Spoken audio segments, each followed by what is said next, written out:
하루에도 수백 번 비행기가 뜨고 내리는 제주국제공항.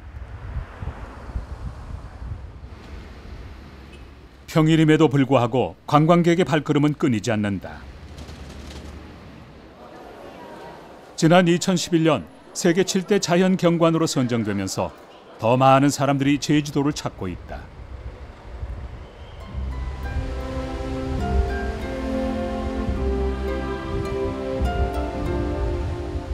사람들이 즐겨 찾는 곳은 아름다운 풍경을 오감으로 느낄 수 있는 올레 코스.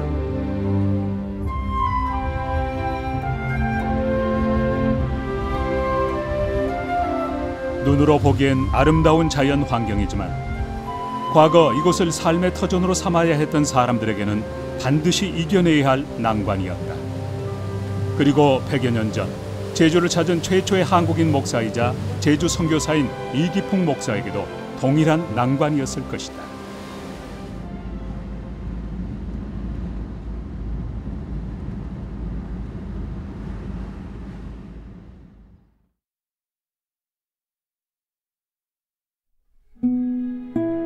제주에 복음을 전한 첫 번째 선교사였던 이기풍 목사. 기념관에 전시된 여러 자료들에는 스스로 제주 선교사로 자원한 그의 선교 정신이 담겨 있는 듯했다.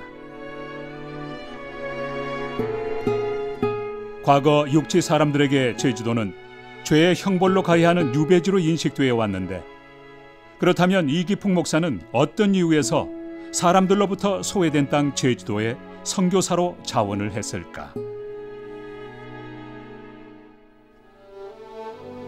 1868년 평양에서 출생한 이기풍 목사는 젊은 시절 주목으로 꽤나 유명한 사람이었다. 가난한 삶과 부조리한 사회에 대한 울분은 천국을 이야기하는 마페 선교사에게 돌을 던지게 만들었다. 그 후 우연히 스왈렌 선교사의 집회에 참석해 은혜를 경험한 청년 이기풍은 마페 선교사를 찾아가 지난날의 잘못을 뉘우치고 평양 신학교에 입학하는 평양의 사도 바울이자 한국인 최초의 목사가 된다. 이렇듯 복음으로 변화된 이기풍은 아직 복음이 전해지지 않은 절의 고도의 섬 제주를 마음에 품게 되었을 것이다.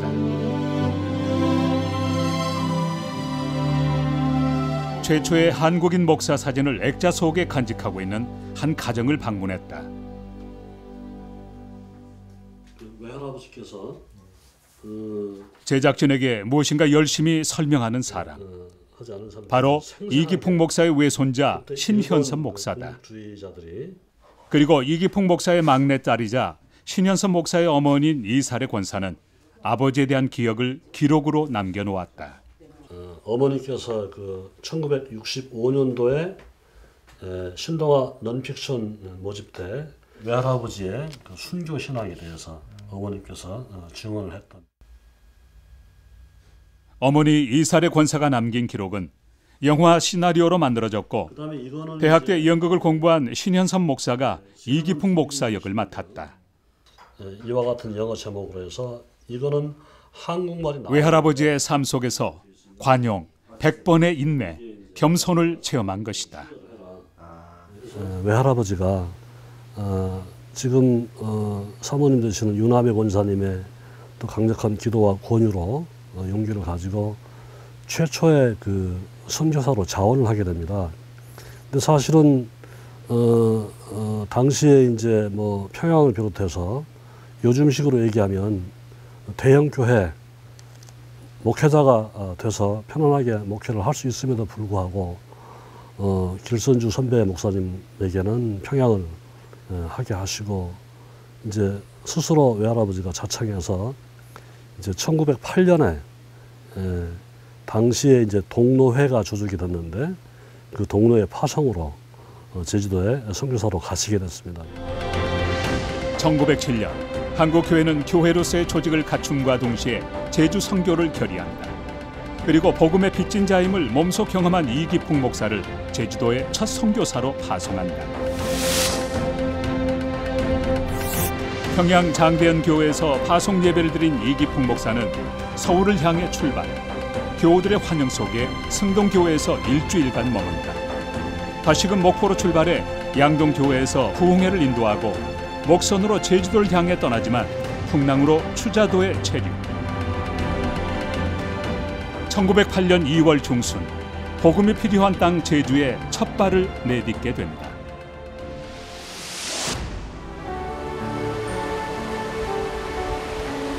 하나님이 창조하신 아름다운 섬 제주.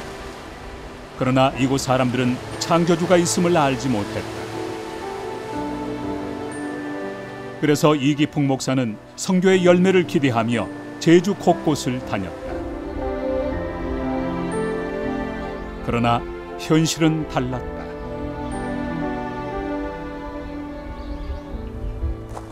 섬사람 특유의 폐쇄적인 기질과 수년 전 천주교의 권위적인 선교 방식으로 인해 일어난 이재수의 난은 외부인과 서양 종교에 대한 극심한 반감을 갖게 만들었고 이기풍 목사는 점차 지쳐갔다. 제주 선교 하도 힘드니까 마폴 섬녀 선교사에게 편지를 보내. 선교사님 제가 도저히 잠자리도 힘들고 일하기도 힘들고 그러니까 나 육지로 보내달라 그러니까 마포 섬녀 선교사가 무슨 편지를 보내는 거 아니? 아직도 흉터가 있는데 이 턱 밑에 있는 흉터 없을 때까지 당신 거기 있어야 됩니다. 기가 막힌 일 아닙니까? 그래서 다시 이분이 또 그냥 거기서 일을 하기 시작하죠. 마페 선교사의 편지 속에 담긴 복음에 무지했던 자신의 옛 모습을 제주 도민들에게서 발견한 것일까? 이기풍 목사는 더욱 겸손한 모습으로 100번을 인내하며 관용과 사랑으로 주민들에게 다가갔고 마을 주민들도 이기풍과 복음에 대해 마음의 문을 열기 시작했다. 제주에 무엇하러 오셨습니까? 예, 나는 신약과 구약을 가지고 왔습니다. 아, 약장사이시군요. 그것은 어디다 쓰는 약입니까? 그리고 제주 선교의 첫 열매 홍순흥 장로를 만나게 된다. 이기풍 목사님이 동전을 딱 앞에다 상평 통보 그 구멍통에 동전을 내가지고 손으로 탁 튀겼다 그래요. 그 손이 이 동전이 빙 돌다가 딱 넘어지니까 글자 써진 쪽으로 해서 딱 넘어졌는데, 그러니까 그 목사님 하는 얘기가 이거 보라고. 사람이 살다가 언젠가는 죽는데, 근데 그 사람의 일생은 이쪽으로 넘어지냐 저쪽으로 넘어지냐 선택이다. 그런데 이 인생은 다 죄를 짓고 죽는데 예수를 믿으면 하나님의 아들 예수가 우리 죄를 대신해 주어서 죄로 죽는 것이 아니고 산다. 그러니까 이쪽으로 넘어지면 살고 이쪽으로 넘어지면 죽는다. 그게 선택하시오.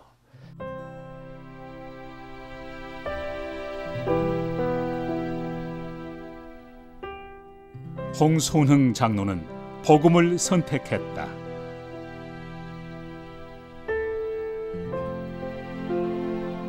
육지와 단절된 섬 제주. 각종 미신과 우상에게 지배당했던 곳이었지만 복음의 빛이 비춰지자 섬 사람 특유의 폐쇄적인 기질과 완고함은 오히려 어떤 어려움에도 신앙을 포기하지 않는 강직한 믿음을 갖게 했다.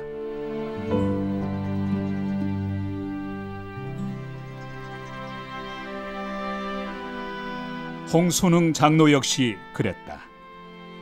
복음을 받아들인 그는 제주의 첫 장로가 되었고 예수 믿는다는 이유로 가문에서 쫓겨난 자신의 삶을 본토 친척 아비집을 떠난 아브라함에 비유하며 오히려 감사하게 여겼다. 그리고 그 신앙은 자자손손 이어져 왔다. 예수 믿고 집에서 쫓겨나가지고 교회 가서 목사님 집 같이 교회 안에서 생활하면서 뭐 소제도 하고 종도 치고 막 그렇게 생활했다고 그래요. 그러니까 이제 그 집안 가족들하고는 다 친족들은 떨어지고 예수 믿으니까 이제 또 아예 친족 그냥 다 끊어질 걸로 각오를 하시고 그 당시에는 그저 예수 믿으면 다 끊어질 걸로 각오를 하시고 그저 좀 하나님만 모시고 참 예수 믿는 사람을 친족으로 삼고 한 주만 같이 지내다가 아이들 뒷바라지 한다 그래서 육지로 나갔다 그렇게 들었어요. 이렇듯 초창기 제주 기독교인은 그래도 예수를 믿겠다라는 강한 믿음을 소유했고 이기풍 목사와 함께 제주 곳곳에 교회를 세워나갔다. 제주 교회가 성장하면서 총회는 효율적인 선교를 위해 제주도를 지역별로 나누고 삼북 지역은 이기풍 목사, 산남 서쪽은 윤식명 목사, 산남 동쪽은 임정찬 목사로 하여금 담당케 했다. 또한 각 지역을 전북노회, 전남노회, 황해노회가 분담함으로써 제주 선교는 보다 체계를 갖추기 시작했다. 당시 제주도는 행정구역상 전라도에 속해 있었기에 호남 지역에서 활동했던 미국 남장로교 선교사들도 제주 선교에 참여했고, 교인의 대부분이 한센병 환자였던 봉선리 교회에서는 금식하여 모은 돈을 제주 선교에 써달라며 헌금하는 등 제주도는 더 이상 고립과 단절이 아닌 관심과 사랑의 대상이 되었다. 그리고 1930년 11월 14일 제주노회가 창립되면서 제주교회는 교회로서의 조직을 갖추는 등 더 큰 성장의 기틀을 마련하게 된다.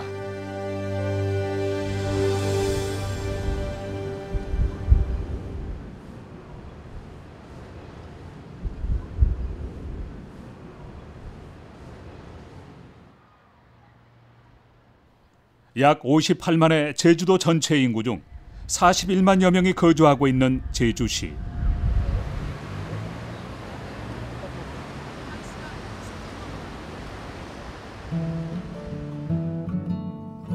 이곳에는 오랜 세월 역사를 함께 해온 관덕정이 세워져 있다.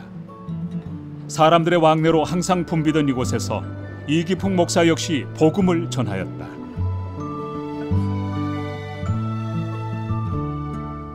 그리고 관덕정 건너편에는 제주도의 첫 번째 교회로 알려진 제주 성내교회가 위치해 있다. 역사적 관점에 따라 의견이 다르긴 하지만 방회록 서문에는 제주교회의 시작이 제주 성내교회임을 말하고 있다.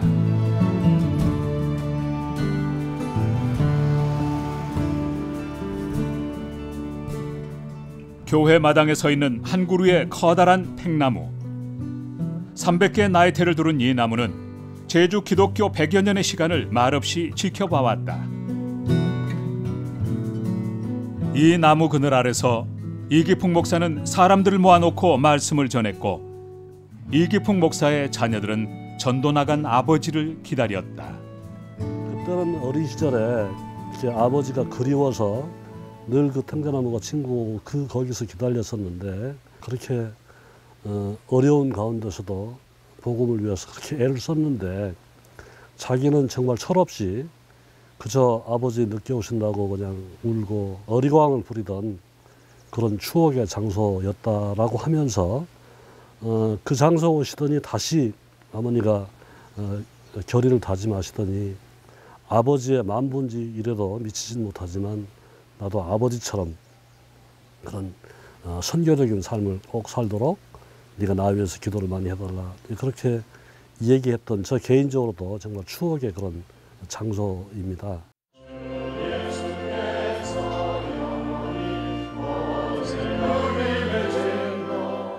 1908년 교회가 세워진 후 오늘날까지 매주 울려 퍼지는 찬양과 말씀의 소리. 약하고 두려워하고 심히 떨었노라. 모든 우상은 다 누가 만들어내는 거예요?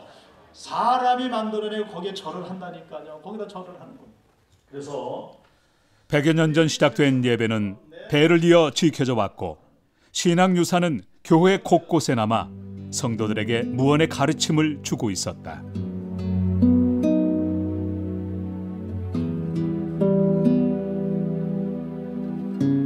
제주 성내교회의 신앙은 그렇게 이어져 오고 있었다. 우리 그 이기풍 목사님이 지도도 땅에 도착하실 때 이미 예수님을 영접하셨던 분들이 계셨습니다. 그분들이 이제 김재원 장로님, 또 김행곤 성도님 등등이 계셨는데, 그분들이 이제 뜻을 같이 해서 이제 복음 전도하시면서 세우신 교회가 이 최초의 교회 제주 성내교회가 됩니다. 그 이후로 우리 제주 성내교회는 제주도의 장자교회 그리고 모교회로 복음 전파에 앞장서게 되죠. 그래서 이 성례교회를 중심으로 해서 제주도 땅에 동서남북으로 복음의 증거가 되고 그 이후로 이제 많은 교회들이 세워지게 됩니다. 오랜 기간 복음을 기다렸던 제주 사람들은 강직한 신앙심과 더불어 제주도 전역에 교회를 세워나갔고, 이는 은혜의 강물이 되어 영적으로 척박한 땅 제주도를 옥토로 바꿔나갔다.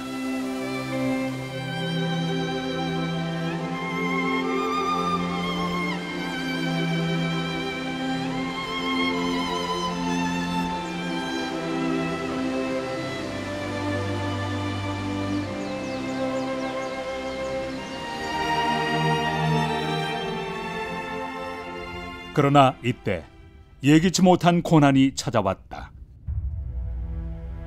천연 동굴이라고 하기엔 모양과 크기가 일정한 동굴들. 이곳은 일제가 만들어 놓은 해안 동굴 진지였다.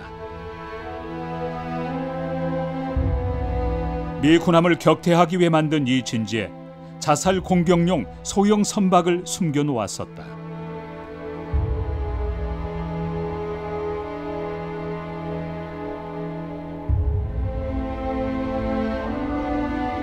한반도를 식민지로 삼은 일본은 중국과 한국 그리고 필리핀 제도를 연결해주는 제주도의 지리적 이점을 간파하고 곳곳에 군사기지를 만들어 전쟁에 대비했다.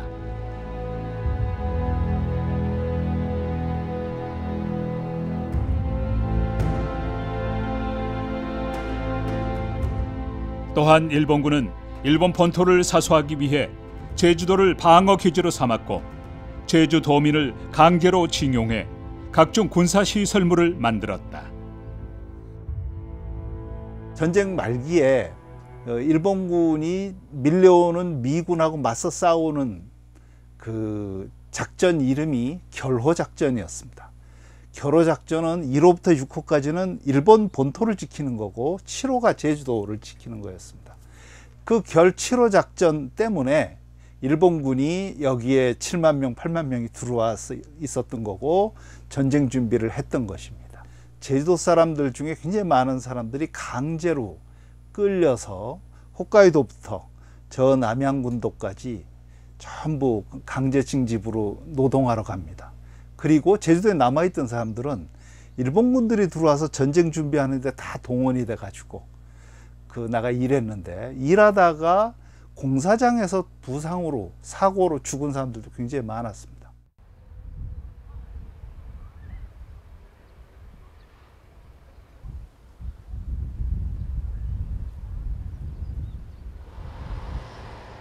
일제 강점기 당시 전국 곳곳에서 항일 운동이 일어났던 것처럼 제주도에도 항일 운동이 생겨났다.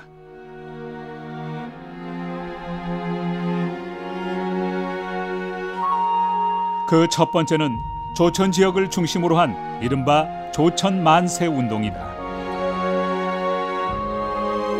서울에 유학 중이었던 김장환은 제주도로 귀향하여 육지에서의 3.1 만세 운동에 관한 소식을 전했고, 동지들을 모아 만세 운동을 전개했다.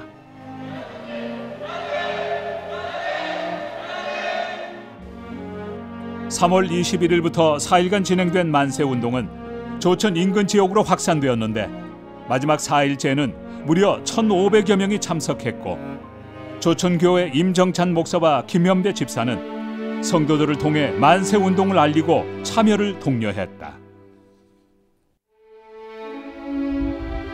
1909년 이기풍 목사에 의해 설립된 조천교회. 조천교회 성도인 김현배 집사는 주일이 지난 23일과 24일에 만세 운동을 주도한다. 결국 보안법 위반으로 투옥된 김현배 집사는 출감 후 고문 후유증으로 28세 젊은 나이에 요절하고 만다. 참으로 짧은 생애였지만 그가 남긴 신앙은 강렬했다. 그분이 돌아가실 때 어머니한테는 남겼다는 그 유서가 자기 여동생, 그 신촌 지역에 시집을 갔던 여동생이라는데 그 여동생한테 주었던 편지 내용을 지금 아마 그분이 묘비에 새겨 있다고 그랬습니다. 그러니까 그때 그 새겨진 내용을 지금 우리가 보면은 이 생명 다하도록 예수를 믿겠다. 그러면 예수를 믿으면 영생할 것이라는 것이 그 비문에 쓰여 있는 걸로 봐서 그 당시에 그분이 믿음이 돈독했고 하나님에 대한 그 어떤 그 믿음을 가졌기 때문에 그처럼 독립운동도 할 수 있었고 하나님이 도우셨기 때문에 그분이 생애는 짧았지만 예수님을 전하는데 큰 도움을 많은 청년들한테 도와주지 않았나.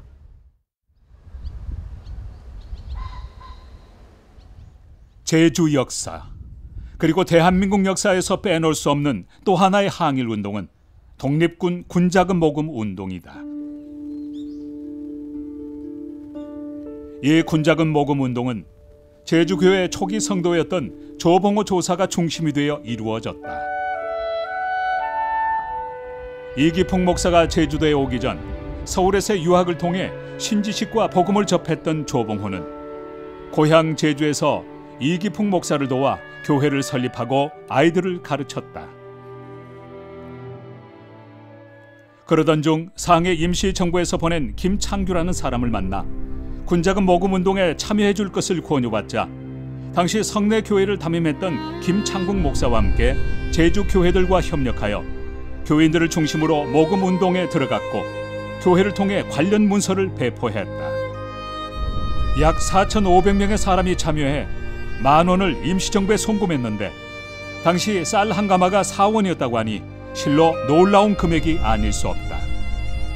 그러나 일제에 의해 발각, 관련자 60여 명이 체포되자 조봉호 조사는 모든 책임을 홀로 지며 모진 고문 끝에 옥사하게 된다. 일제 강점기 당시 제주 교회와 성도들은 나라의 어려움을 외면하지 않았다. 신앙을 지키는 것조차 힘든 시기였지만 제주 성도 그 특유의 강직함을 다시금 보여준 것이다.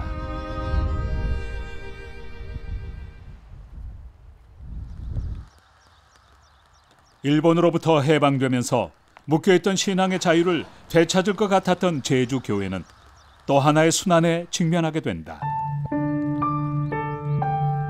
해방 이후 갈등으로 치닫는 사회 분위기, 미 군정 체제 하에서 그대로 직위를 유지하고 있는 친일파, 좌익과 우익의 이념 갈등, 이러한 요소들이 합쳐져 수많은 제주 도민들이 희생당하는 제주 4.3 사건이 발생한 것이다.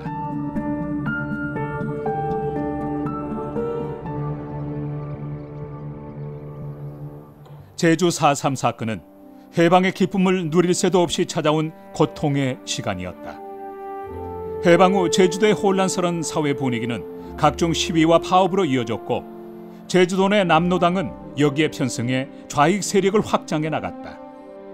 미 군정은 이를 막기 위해 우익단체 서북청년단을 비롯해 군대를 불러들였고 순수한 민간인까지 좌익 세력으로 규정하면서 수만 명의 제주도민이 희생당하는 비극적 사건이 일어난 것이다.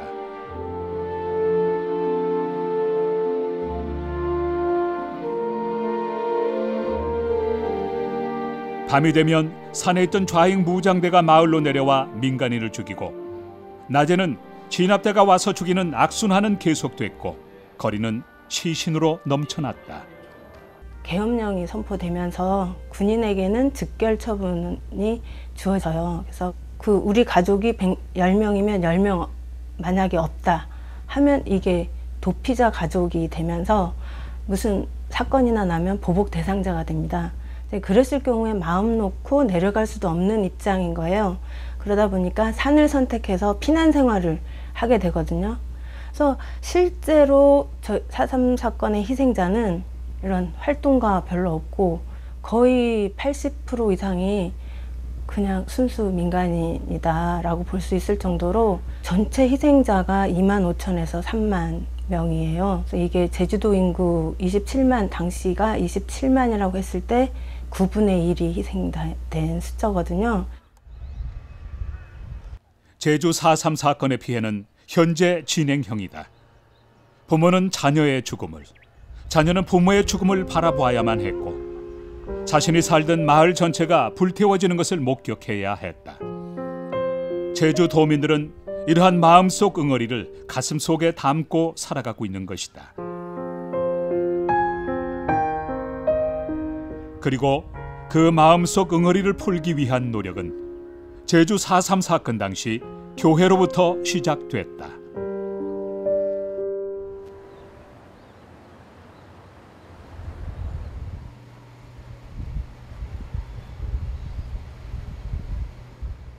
(1909년) 이기풍 목사에 의해 창립된 모술포 교회.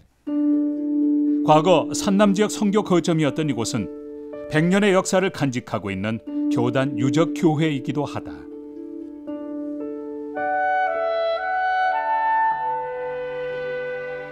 모술포 교회를 담임한 역대 목사들은 모두 제주 기독교 역사에 공헌한 인물들로, 특히 8대 조남수 담임 목사는 제주 4.3 사건 당시 생명의 위협을 받는 가운데서도 도민들의 생명을 구하고자 애쓴 참 목자였다.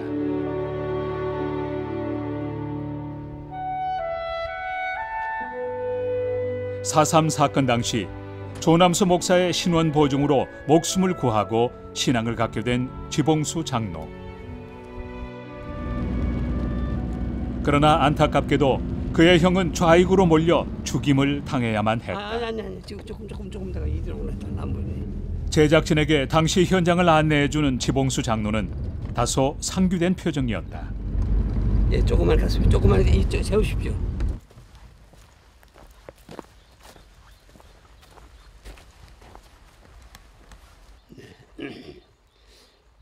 지금 이 장소를 대설터라고 그렇게 합니다. 왜 대설터라고 하는 거니까 1948년 12월 12일 날입니다. 12일 날에 대정지서에 한 50명가량을 감금한 사람을 이 장소에 와서 총살하려고 이 장소에 와서 집결시키고, 그 당시 그 총살하는 광경을 보게 하기 위해서 이 상모 주민을 전부 동원시켜가지고 여기에 모이게 했습니다.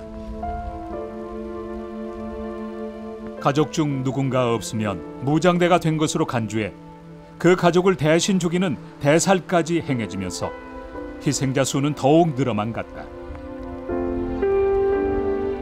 도민들은 삶과 죽음의 경계에서 하루하루를 살아야만 했던 것이다.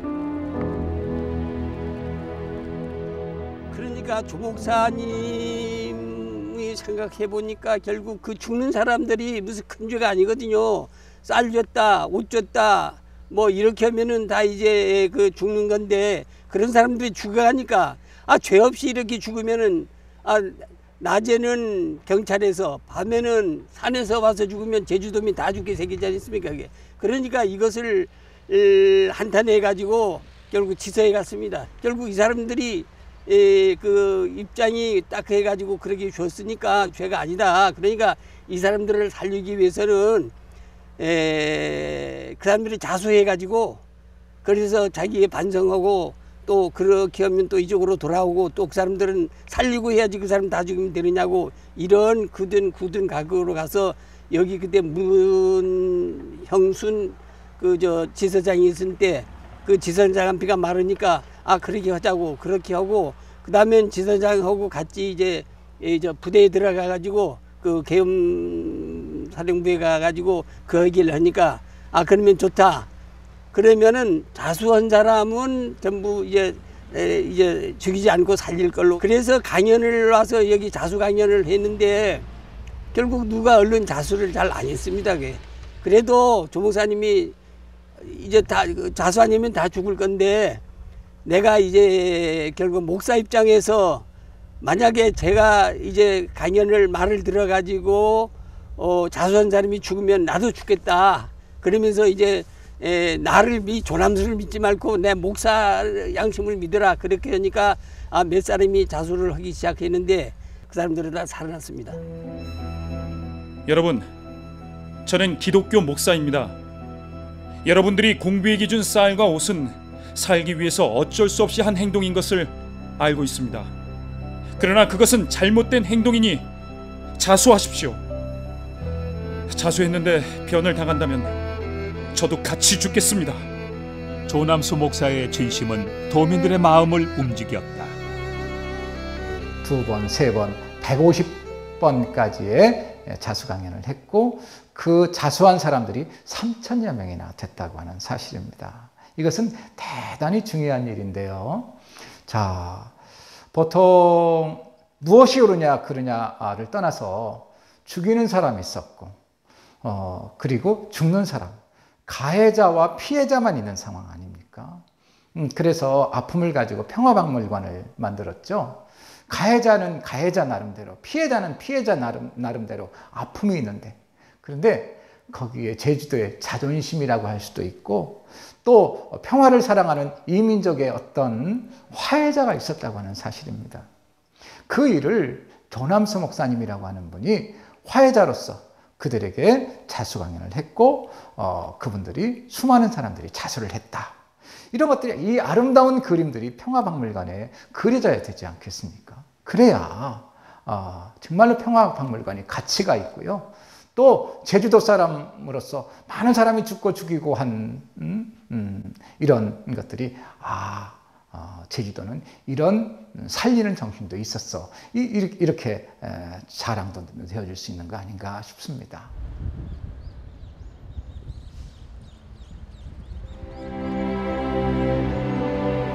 비록 제주 4.3 평화기념관에는 조남수 목사에 대한 기록이 없지만 자수 강연을 듣고 생명을 구한 사람들이 마을 어귀에 공덕비를 세움으로써 조남수 목사의 행적에 대해 증언해주고 있다. 특히 그들은 기독교에 대해 새로운 시각을 갖게 되었다. 서양 종교, 조상 대대로 내려오는 전통을 배격하는 종교가 아닌 생명을 살리고 이웃을 사랑하는 종교로 기독교를 받아들였고, 이는 제주 4.3 사건이 끝난 후 제주 교회가 한층 더 자라나는 계기가 되었다.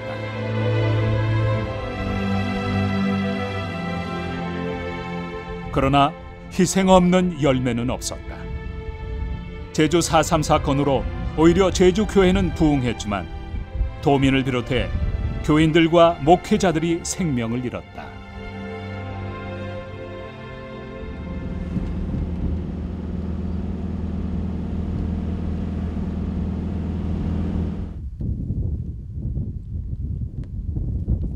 조남수 목사와 함께 제주 4.3 사건 당시 빼놓을 수 없는 또 한 명의 목회자가 바로 이도종 목사다. 애월 금성리에서 태어난 이도종 목사는 제주 출신 첫 목사이자 첫 순교자로 제주 기독교 역사에 큰 족적을 남겼다. 그의 생가는 현대식으로 바뀌었지만 작은 흔적까지는 지워지지 않은 듯했다.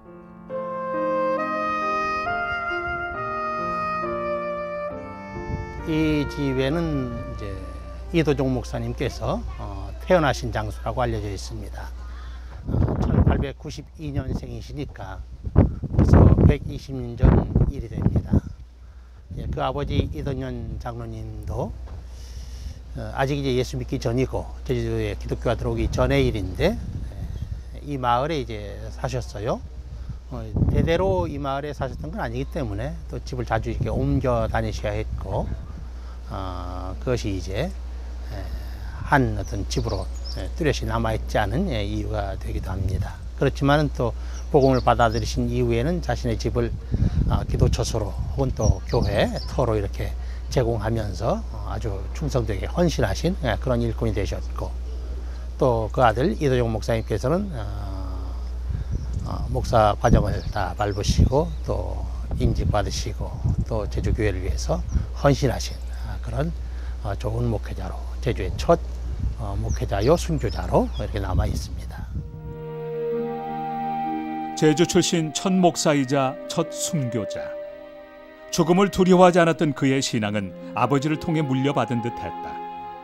부친 이덕년 장로는 초기에 제주 신자들이 그랬듯 강직한 믿음을 소유했고 장로 대표가 되어 아들과 함께 총회에 참석하는 기쁨을 맛보았다. 저희 증조부대에 계시는 이덕년 장로님께서 일가 친척들을 모아놓고 우리는 이제 예수 믿기로 그렇게 우리 집안은 결정을 했으니까 이 가문하고는 우리 집안하고는 이제 상관 말아달라 그렇게 설명을 했다 그럽니다. 그런데 그 가문에 좀 어른 되시는 분이 젊은 청년들을 데려와 가지고 이덕년 할아버지를 중조부님을 멍석마리를 해서 정말 초죽음이 되도록 두들겨 팼다 그럽니다. 그렇게 초죽음이 되도록 두들겨 팬 후에 너 이래도 예수를 믿겠느냐 그렇게 했을 때 제주말로 제주 사투리입니다. 경해도 예수 믿으크다. 이것은 그래도 예수를 믿겠습니다 하는 그런 말이 되는데 그렇게까지 모진 고난과 핍박과 아픔이 있었지만 예수를 영접한 그러한 특별한 예수님의 그러한 사랑으로 예수님을 믿게 하지 않았나 그런 생각이 들어집니다. 이기풍 목사의 추천과 아버지의 도움으로 평양신학교를 졸업한 이도종 목사는 제주 출신 첫 목회자가 되었고 제주도로 돌아와 여러 교회를 다니며 순회 목회를 감당했다.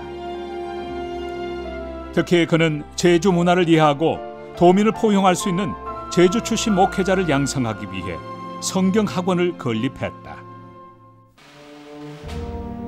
당시 일제의 탄압은 점점 심해져 제주 노회는 신사 참배를 받아들였는데 그 당시 노회장이었던 이도종 목사는 다음에 열린 총회는 고의로 결석했다. 27회 총회는 신사 참배를 가결하도록 일제가 미리 각본을 짜놓은 총회였었기 때문이다.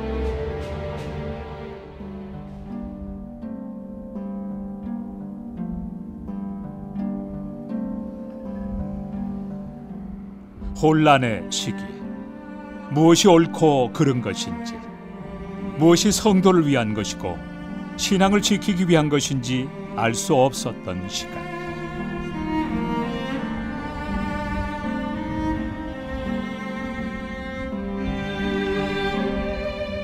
그리고 이어지는 좌익과 우익 간의 이념 갈등.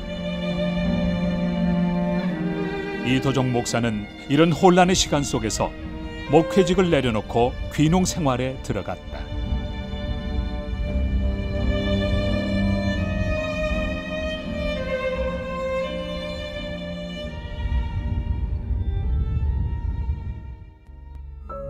일제 강점기가 끝난 후 제주 교회 재건을 위해 애쓰고 있던 후배 조남수 목사는 이도종 목사를 찾아와 다시금 교회로 돌아와 줄 것을 부탁했고 이도종 목사는 자신이 살고 있던 고산에서 대정 화순 지역을 다니며 교회를 돌보기로 했다.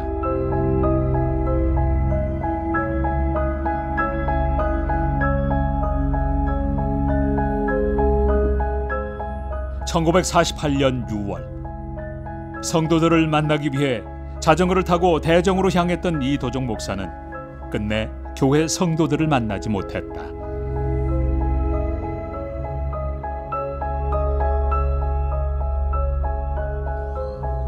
주일이 되어도 이도종 목사가 오지 않자 사람들은 그를 찾아 나섰지만 행방을 알 수는 없었다. 이 인양동 고분다리 지역이 이도종 목사님이 이제 고산에서 우리 대종교회를 향해 오시다가 제3무장대하고 맞닥뜨려서 목사님이 순교하신 그 현장입니다.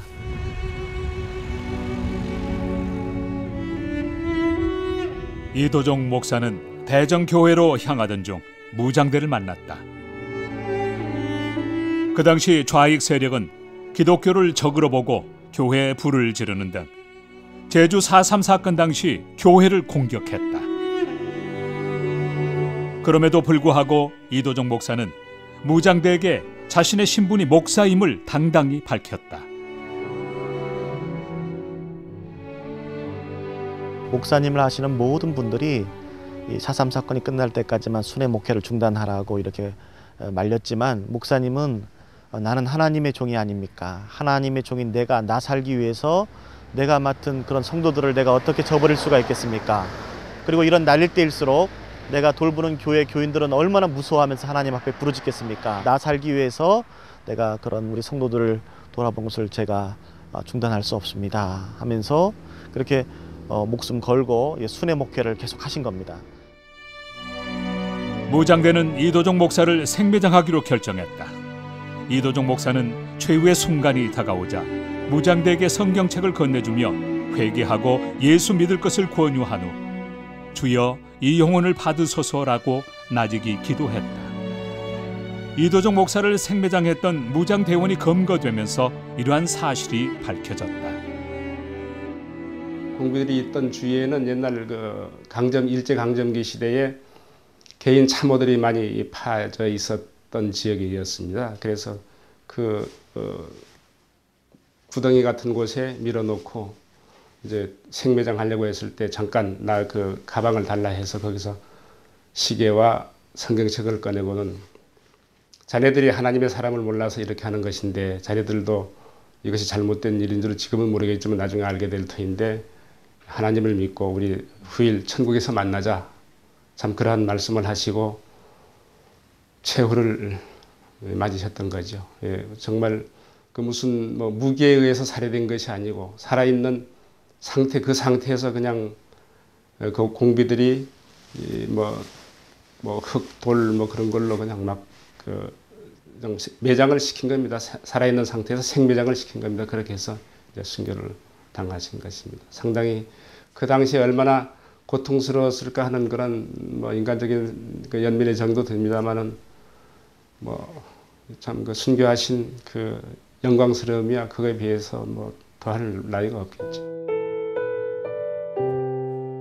이도종 목사의 시신을 수습한 가족은 장례 예배를 드리고 순교 기념비를 세웠다. 제주교회는 이처럼 순교의 희생미에서 부흥과 성장을 이루어 온 것이다. 또한 6.25 전쟁이 발발하자 피난민들이 제주를 도피성 삼아 몰려들기 시작했고 군인교회와 피난민교회가 세워지면서 또 다른 부흥의 전기를 마련했다.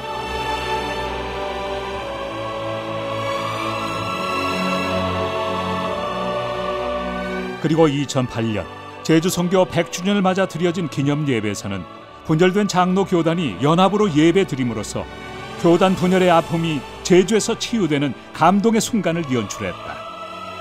복음이 제주를 변화시킨 것이다. 제주도에서 기독교는 이 척박한 땅에서 어려운 사람들에게 용기를 주고 더 어려운 사람에게는 자신을 희생하면서 도와주는 일들을 해나갔습니다. 기독교는 우리 제주도의 지주입니다. 앞으로 제주도 발전을 위해 하는데 우리 신도님들의 새로운 역사를 써주시기를 바랍니다. 제주에 기독교가 들어오면서 나는 이 제주 사회의 어떤 정신적인 계획을 이루는데 기독교가 임하지 않았는가. 왜냐하면 사람들이 사고를 바꾸는 거예요. 다른 사람에게 나눠줄 줄 알고 또 꿈을 가지게 만들잖아. 제주인들이 가장 행복하게 살 수 있는 길을 오늘 교회가 감당해야 된다고 저는 생각하고 있습니다. 초대 교인들의 뜨거운 복음의 열정이나 믿음을 우리가 오늘 다시 한번 리와인드해서 부흥을 이룰 수 있는 그런 그 믿음들, 그런 비전을 품어야 하겠다라는 그런 생각을 합니다. 특별히 어린들과 청소년, 청년, 다음 세대들을 향한 특별한 관심과 전략을 가지고 제주도 교회가 하나로 뭉치는 것이 우리의 과제가 아닐까라고 개인적으로 생각하고 있습니다. 제주가 가지고 있는 이 영적 기독교 유산들을 함께 돌아보고 또 거기서 많은 생각을 갖고 그 영성을 같이 나누는 그런 것이 필요한데 그런 것은 우리 제주 기독교와 제주 교회들이 감당해야 할 일입니다. 그래서 알리고 홍보하고 나누고 참 의미 있는 일이라고 생각합니다. 복음의 물결을 받아들인 초기의 제주 성도들은 어떠한 풍랑에도 흔들리지 않는 강직한 믿음을 소유했다. 그리고 그 믿음은 대대로 이어오며 아픔과 굴곡진 제주 역사 속에서 때로는 생명을 구하고 때로는 순교의 피를 흘리며 제주 도민들과 함께 해왔다. 이제 제주교회는 이러한 선조들의 신앙유산을 기억하며 또 다른 믿음의 항해를 계속해 나갈 것이다.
프로그램은 여러분의 미디어 선교 후원으로 제작되었습니다. 선교는 사명, 후원은 동역. 당신도 복음을 전할 수 있습니다. 선교 후원 02-6333-1003번